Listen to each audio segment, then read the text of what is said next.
Hello बच्चों, आज हम क्लास 10th के ट्रायंगल के मोस्ट इंपॉर्टेंट क्वेश्चन करने वाले हैं। तो आइए यहां से समझते हैं। अब देखो यहां पर क्या है, एक बहुविकल्पीय प्रश्न है। तो मैं आपको बहुविकल्पीय प्रश्न के साथ साथ लॉन्ग क्वेश्चन भी करवाऊंगा, तो आप वीडियो में बने रहिएगा, ठीक है। अब देखो यहां से पहला क्वेश्चन करें, किसी समबाहु त्रिभुज एबीसी में यदि एडी परपेंडिकुलर क्या है बीसी, मतलब एडी बीसी पर क्या है लंब है, तो हमको एडी स्क्वायर की वैल्यू निकालना है, ठीक है।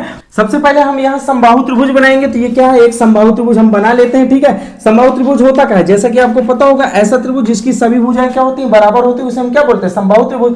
और समबाहु त्रिभुज का प्रत्येक कोण 60 डिग्री का होता है, ये भी याद रखना है, ठीक है। तो ये समबाहु त्रिभुज हमने बना लिया। अब कह रहा है एडी परपेंडिकुलर बीसी, मतलब जो एडी है वो बीसी पर क्या है, लंब है। तो हम एडी जो है बीसी पर क्या कर दिया, लंब डाल दिया, ठीक है। तो ये कितने डिग्री का कोण होगा, 60 डिग्री, क्योंकि प्रत्येक कोण कितने डिग्री का होता है, 60 डिग्री। तो हमको एडी स्क्वायर की वैल्यू निकालना। अब देखो हम यहाँ क्या लगा सकते हैं, फार्मूला लगा सकते हैं sin 60 वाला। तो हम यहाँ लिख सकते हैं sin 60 इक्वल टू क्या लिखेंगे, देखो जो कोण लेते हैं उसके सामने वाली भुजा लंब होती है, 90 डिग्री के सामने वाली भुजा क्या होती है, कर्ण होती है। तो साइन का मतलब क्या होता है, लंब बटे कर्ण। तो यहां से लंब क्या हो जाएगा, एडी। देखो ये लंब बटे कर्ण, और कर्ण की जगह हम क्या लिखेंगे, एबी लिखेंगे, ठीक है। यहां हो गया। अब sin 60 की वैल्यू आपको पता होना चाहिए। sin 60 की वैल्यू क्या होती है, √3/2। और यहां से हम लिखेंगे एडी, और अपान में क्या है, AB है, ठीक है। अब इस AB को इधर लाएंगे तो √3/2, और ये क्या हो जाएगा, AB इक्वल टू क्या है, AD, ठीक है। अब AD स्क्वायर की वैल्यू निकालना, तो दोनों पक्षों को हम क्या करेंगे, स्क्वायर करेंगे। तो इधर का स्क्वायर कर देंगे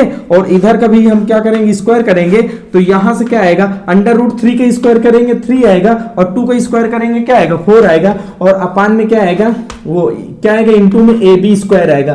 तो यहां से क्या हो जाएगा, AD स्क्वायर, ठीक है। अब देखो चारों ऑप्शन में CD स्क्वायर है कि नहीं, तो हमको AB स्क्वायर के रिलेशन CD स्क्वायर से करना है, ठीक है। तो यहां से समझते हैं। अब देखो यहां अगर हम एक समबाहु त्रिभुज बनाए, अब देखो समबाहु त्रिभुज में तीनों शीर्षों में से किसी भी शीर्ष से यदि हम सामने वाली भुजा पर लंब डाल दें, अगर इस शीर्ष से सामने वाली भुजा पर अगर हम लंब डालेंगे, तो ये लंब के साथ साथ इस भुजा को भी क्या करेगा, 2 बराबर भागों में बांट देगा। अब देखो ये समबाहु त्रिभुज है, तो इस शीर्ष से इस भुजा पर क्या, BC पर क्या डाला गया, लंब डाला गया। ये भुजा BC को क्या करेगा, 2 बराबर भागों में बांट देगा। अब मान लो इसकी साइड A है, तो ये भी A होगी, और BC भी क्या होगी, A होगी। तो ये जो लंब है इस भुजा को क्या करेगा, 2 बराबर भागों में बांट देगा। तो CD की वैल्यू क्या हो जाएगी, A/2, और BD की वैल्यू भी क्या होगी, A/2 होगी, ठीक है। तो अब यहां से समझते हैं। अब देखो CD की जगह हम यहां से लिखेंगे CD इक्वल टू क्या लिख सकते हैं, A/2 लिख सकते हैं कि नहीं। अब A की जगह हम AB लिखेंगे, बिल्कुल A की जगह हम क्या लिख सकते हैं, AB लिख सकते हैं। तो आप यहां से कह सकते हैं CD इक्वल टू, यहां से क्या आएगा,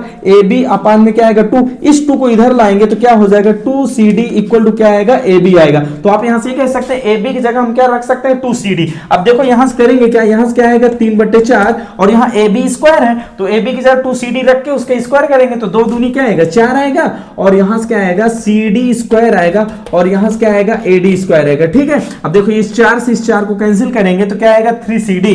तो यहां से क्या आएगा, 3CD स्क्वायर, और इक्वल टू क्या आएगा, AD स्क्वायर। तो यहां से क्या लिखेंगे, AD स्क्वायर आएगा। तो AD स्क्वायर की वैल्यू 3CD स्क्वायर के इक्वल हो गई। तो ऑप्शन नंबर डी यहां से सही हो जाएगा।